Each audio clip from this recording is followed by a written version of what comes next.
हुई तो है जो निज़ाम हस्ती चला रहा है, वही खुदा है,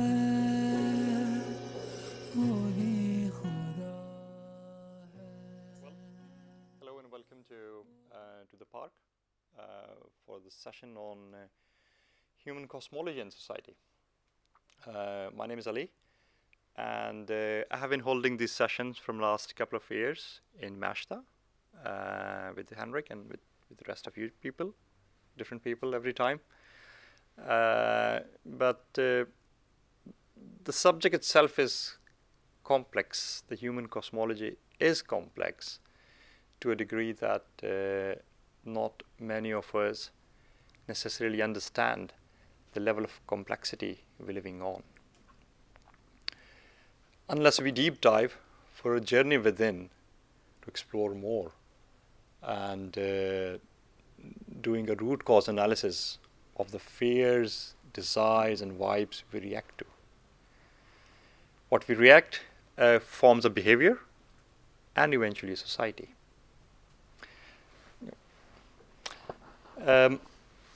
So the question is, what drives us who drive a society?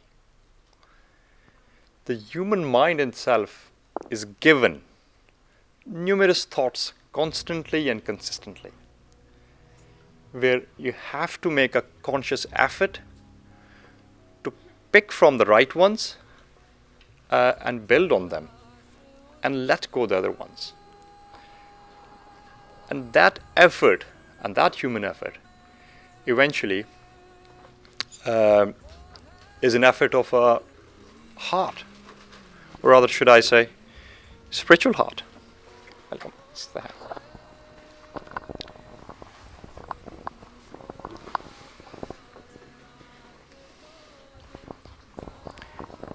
Yeah, so the key, and to have that heart which will do just decisions, it is quite a journey. It's a journey from instinct to intuition. It's a journey from a lower subconscious to a higher intellect. And that intellect evolves over the time that it can make fearless decisions. And fear is something we all know, which human mind is haunted with the fears at time, and we react to that fear. It may very well be a fear of losing wealth, which is more or less a material god of the day. We tend to take refuge in fear of losing control or power, which simply shows how insecure we are at times. So how to maintain that just balance and to have that heart which eventually leads the mind for making appropriate decisions in life and forming a society. In political domain or in political discourse, typically freedom is seen or defined more of something in combating the external pressures and external elements. But freedom has a lot to do with the inner dimension as well, and has a very strong relation with the fear within we react to. So if that is compromised, then eventually decision making is compromised, which will affect. That's why you need well-trained hearts and well-tamed souls to give that thought leadership to a society for the times to come. The reason why Jesus were able to provide the direction, or Moses were able to provide the direction, or Muhammad, peace be upon all of them, were able to give that very direction in changing the political discourse of his time, of their times and time to come, was due to the fact they were selfless and fearless. Religions were not meant for just living a set of rituals and but rather higher understanding and transformation of souls. And unless that happens, there is little value we can add in a society. To explore more, I think I have a special guest today for you people.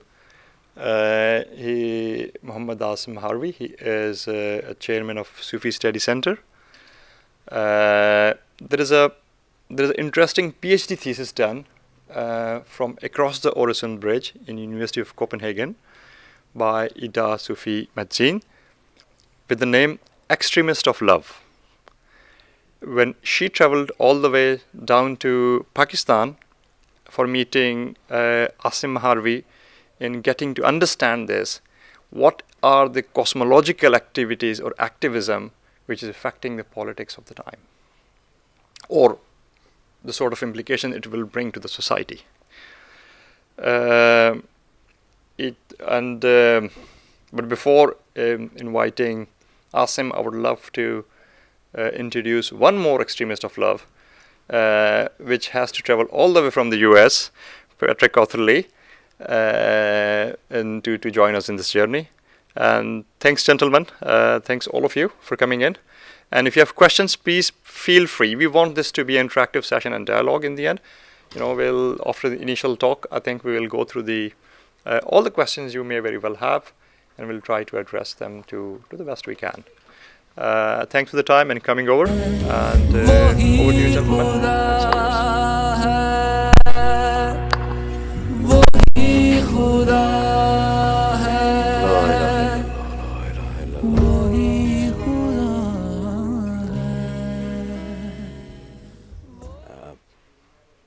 Hello and good morning. Because I don't know Swedish, so if anybody can help me, what do you say in Swedish?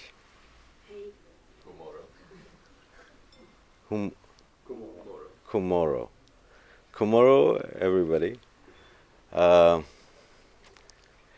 It's a very strange part. Can I assume that everybody here is from Sweden or Swedish national? Well, okay. So yeah, but I'm talking about the geography, the land here. It's a very special sort of a geographical position where we are, because in the old paganism, there is a concept that there are the energy lines or energy canals which are running through this land, this earth, right? And then they cross, and they are called as ley lines. And in China, if you go in that tradition, they call it yellow lines. So this is a very interesting ley line, probably under the ground where we are standing, which has a special thing to do with the communication.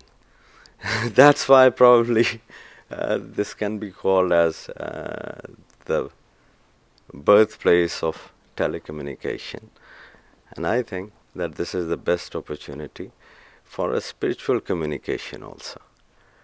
So thank you very much for inviting me here. Starting from under the ground, now we talk about something which is on the surface of the ground. And what is on the surface of the ground? What is your name, sir? Oliver. Oliver. Yes. So what do we find on the surface of the ground? Trees, dirt, rocks. Well, I mean, for a person like me, this is the enough information I should have. Yes, please. So what do we find on the surface of the earth? Yes, people. And then people of different sorts.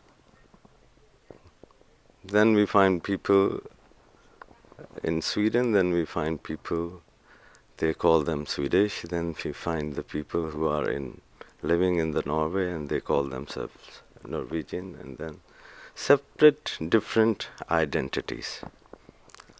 This whole educational system, when we talk about the humans, or when they start giving you the introduction to the human identity, somehow in every society we fail to introduce to our youth that there is one aspect of me which is with this universe, which is this with cosmos.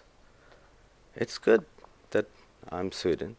I should be taught about my land, right? About its geography, about its culture, about the language and everything. But the primary thing which the human beings are facing today is actually that missing thread which we never introduced to our mind, that we are a living creature who has the connection with all of this universe, and we don't have our universal identity. Why this universal identity if we do not have what it does to us, right? You can say that, okay, this is a very philosophical thing, that I should have a universal identity, but how that universal identity somehow affects my practical life? What if I do not have any, right? Why do we need the identities? Because in today's modern political world, at somehow there is a tug of war between this identity, or the assumption of our any sort of identity, either it be the race or the language, or of anything, right? That's where the human story starts. And the human story is, I don't want you to believe in this, but this is what mostly the religions have told, right? That there is a divine creator who, out of his love, created human beings, and to human beings he elevated, among the creation, he alleviated the station of this particular creation, right? And it gave human being a status where the human being becomes the deputy of the divine creator. So this is the concept, right? So now the creator looks, since he has created and now he wants his deputy, so he looks at the earth and there he sees whatever he has created. So he picked this, that I'm going to tumble with this. Anyways. So where were we, Oliver? The deputy of the divine creation. Yes, the deputy. So he looks at all the creations what he has created, and he picked human being with his love, that, oh yes, this is something which can hold my divine knowledge. And what he picks is really a very fragile animal species.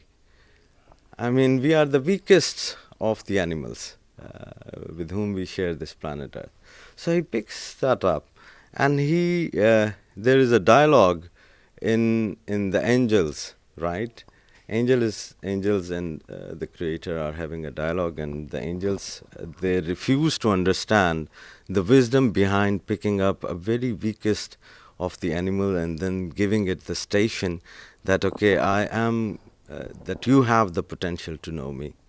So there is a dialogue, and in which the angels, they somehow don't agree with this idea, and God says, the Creator says, that you don't know, but I know.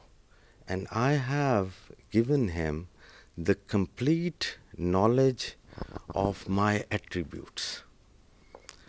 And now,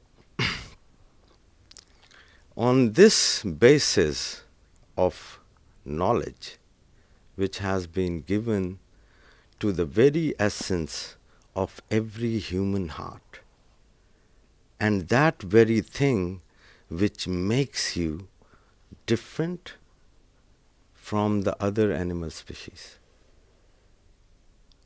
The problem with the knowledge is that we often relate knowledge to our intellect or minds, isn't it? Right?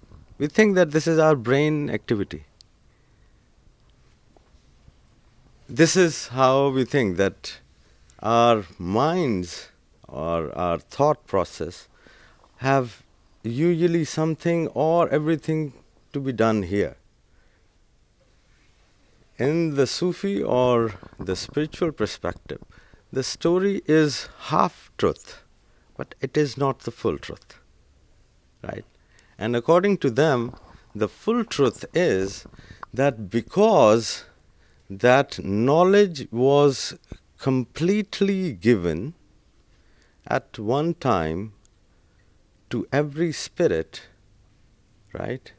So that essence is in the spirit, not in the mind or the brain.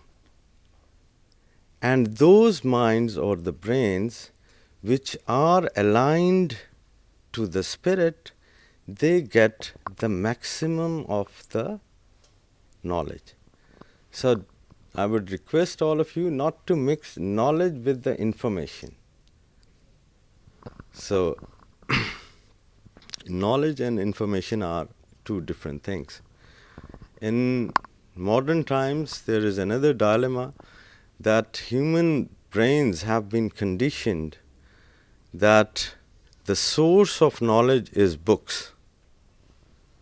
And if there is something which is beyond books, right, that is never taken as a serious. That source of knowledge is in every heart. And whenever the mystics say that the source of the knowledge is heart, the modern human minds take it as a myth, right? And they do not pay a full attention to what they are saying. And this is another dilemma of the modern understanding of the world, that mythology is myth and logos and logic, right? These two together makes the somehow a clear picture of whatever is happening, right? Mythology, logos and myth. Now logos is mostly about the tangible realities, and myth is mostly about the untangible realities which we cannot see, feel, or you may call it as the unseen world. So, human being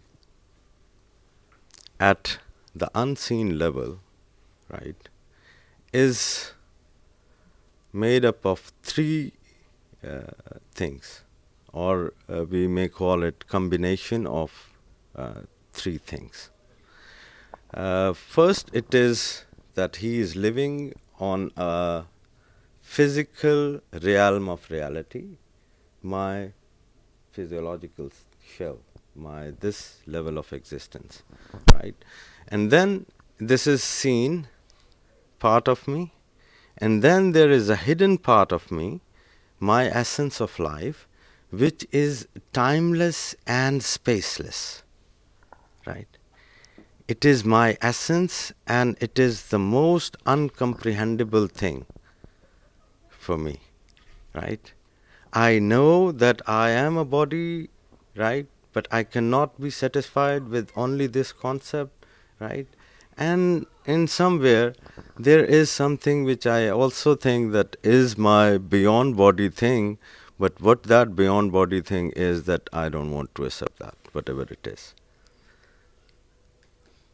So, one is your physical shell, which is your form, and then there is your meaning, which is your essence of life, which is your spirit, right? And if you want to take these two examples, these are totally two opposite things, right?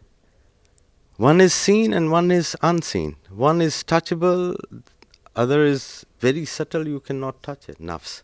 So nafs is that medium which is in between your essence, which is timeless and spaceless, and your body, which is in time and in space. So one of its side touches with the material, with the physical world, right? And the other side of the same medium touches the other extreme. So that's where a human experience of life becomes all full of paradoxes. Because we inwardly are always in a state of a very interesting sort of imbalance. And sometimes we tend to do something totally different, which will not even make any sense to even ourselves. So, this is where the human being stands. At best, imbalance. At best, with the friction to the whole of the universe, right? And that's where we feel pain. Pain is not what is so what is pain?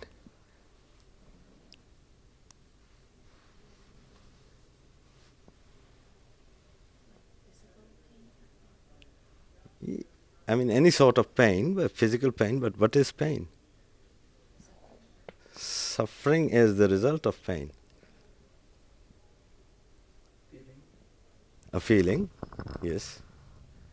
Why not we take it as an inbuilt system which tells us that our body, our physical body, has gone in imbalance.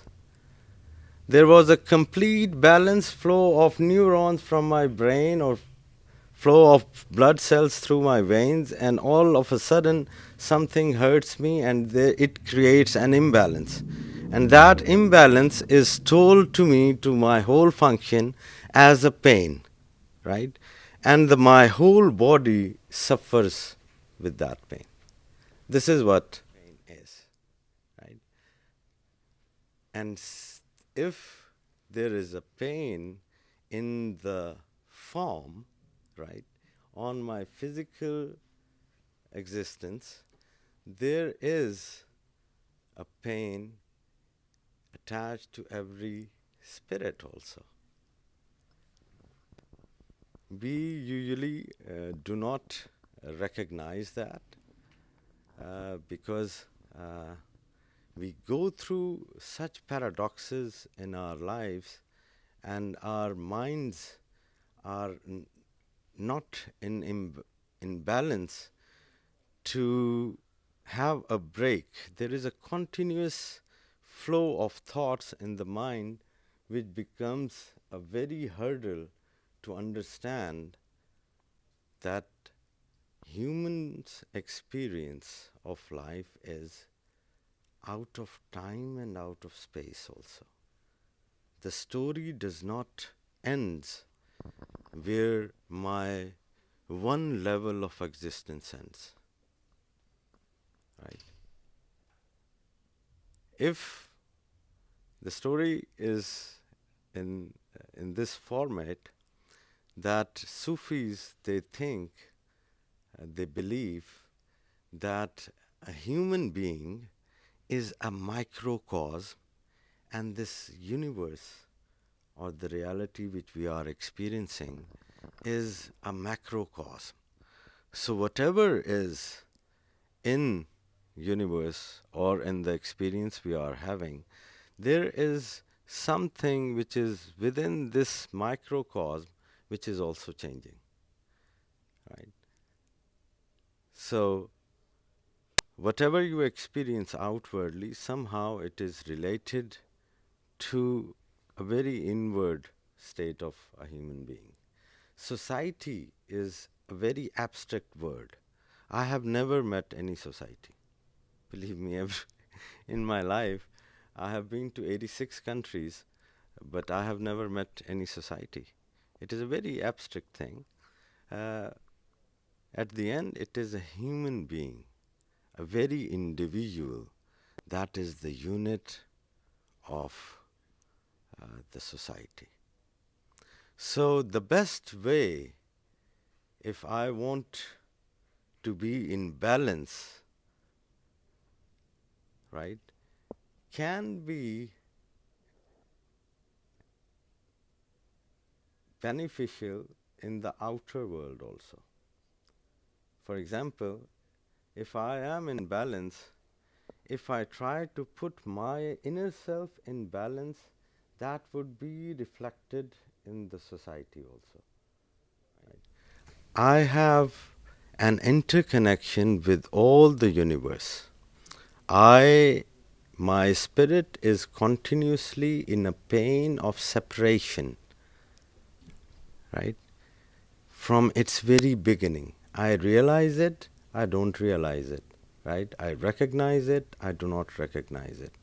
But humans keep on suffering with that spiritual poverty and that inner discord. And it is affecting our societies. What then society means to a Sufi? To a Sufi, it means to create a peaceful environment, because Sufis, they follow the Islamic tradition, so they go with the name of the religion, Islam, which one meaning is peace, right? And the other meaning is surrender or to submit. So an Islamic society is to create a peaceful environment which facilitates every human being to submit to one divine reality. That's it. And if you have any questions regarding this, I'm here to answer your questions. वही खुदा है, वही खुदा है, वही खुदा है, वही खुदा. Yes, please. It's a whirling dervish, and it says, Haq Dost, friend of the truth, and with a prayer that may Allah give me a higher consciousness. Yeah.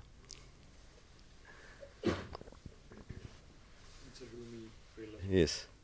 So, Jacobi, no questions? No. Great. It means I make things clear to the people. Does everybody know what a whirling dervish is? Okay. Uh-huh. Yeah, he knows. Yeah. So, every why it is spirituality necessary, right? I mean, why do I at the end care if I am having a good life or everything? This is a question I mean, every human being has been asking himself. But we are always engrossed in material aspects. Our minds have been conditioned in such a way that it becomes really very hard for human being to get out of that consciousness and think of anything. it becomes blank, so to say, because they do not see it, because they do not have knowledge. So they think that they'll be putting their step into an unknown territory which they do not know, and they may fall. Right? Falling itself is not a painful thing. Now, if we talk at that level, then there will be four things. One thing which I missed to say is, or which is translated as, somehow translated in West as soul. That is Jaan. So we have a body, this physical body, and this is in a realm of a reality which is called as Alam-e-Shahada. Right? Alam-e-Shahada is the realm of reality which can be witnessed. Right? Shahada means witness. Right? So this is one realm of reality where I exist. And there is another realm of reality where my spirit exists, right? Or my ruh exists, right? Human beings have a very less knowledge about that realm of reality in totality, right? It is said in Quran that tell them that you know but very little about ruh. So that is ruh. Then there is a life matter which we share with other creations, with other animal kingdom, right? And that life matter is where we walk, we talk, we perceive somehow things like the other animals are doing, right? And they are trying their efforts to make their survival better, right? So that is part of soul. And people in East, they sometimes think that West has stopped at that soul level. What they are calling soul is actually something which is that existence which we share with every creation, right? And then there is nafs. This is a very unique thing, right, which has been given to human beings. The most interesting thing is this self. Now self, or what we call as nafs, English is not that profound language. If somebody knows Arabic, it becomes very easy for him that, okay, it is a very interesting language that somehow it won't address you, but then it is again directly talking to you. So nafs is breathing also, right? The breath you take, that is also nafs. Breathing is called as nafs. And nafs has again then two opposite phenomena. One is inhaling, which is totally opposite to exhaling, right? And this opposite is nafs. So whatever has been created is created in duality. It is balanced by two opposites, whether it is a human being or either it is anything, right? We are living and experiencing a paradox of opposites, and fortunately or unfortunately we also are ourselves. So that is nafs. It is, if you want to say, a communication system or a meeting point, or if you may call it as a gray line. If you make white and black together, you don't do anything, but there all of a sudden appears a gray line, which is the closest point they can get. So from the gross level, right, that is where in nafs it is called as nafs-e-ammara. That nafs which is dominant by the materialistic aspects of human existence, whether it be anything, popularity or material or money or wealth or power or anything, right? So all the human activity which comes under this consciousness is the product of nafse ammara. So a Sufi path is actually to go to that balance, right? So it makes it a conscious journey, that from a lower conscious level, from the animalistic point level, you start your journey, right? But you do not stop there. You go to the higher stations, right? And then there is nafse amara. Then beyond this is nafse lawama, right? And beyond that is nafse mutmainna, and beyond that is nafse razia. So with purification of this self, right, from seen to the unseen, from multiplicity to unity, right? We are experiencing multiplicity, right? Our essence has experienced unity, right? So from multiplicity going back to unity, this is what is called as Sufism. So you have to pass through it. Self is not bad, right? It is all about that it has different stations and different phases. It's been a lot of like intellectual or spiritual. You told us a lot of things, but what can you say about how to put this into practice in your own life? Are there any?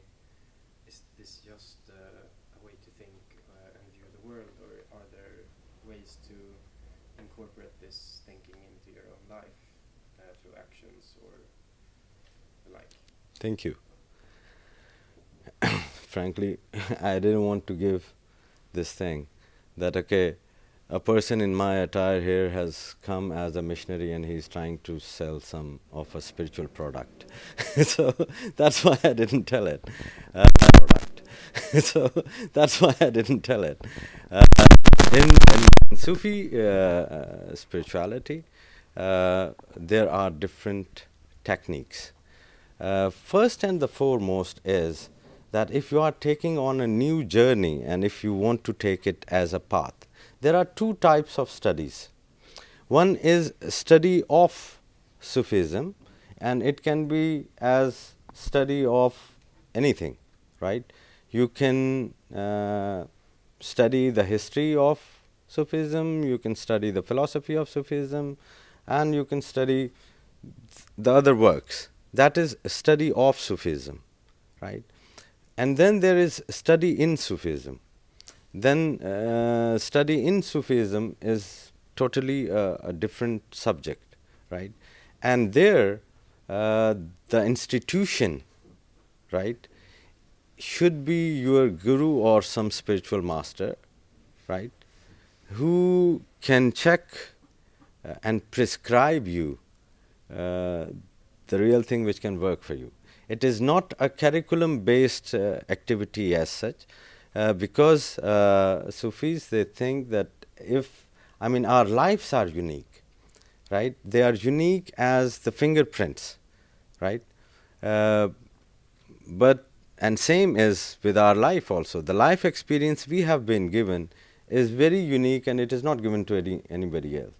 So is your spiritual path unique. So the first and the foremost is that you find, but there are different practices where which Sufi does, and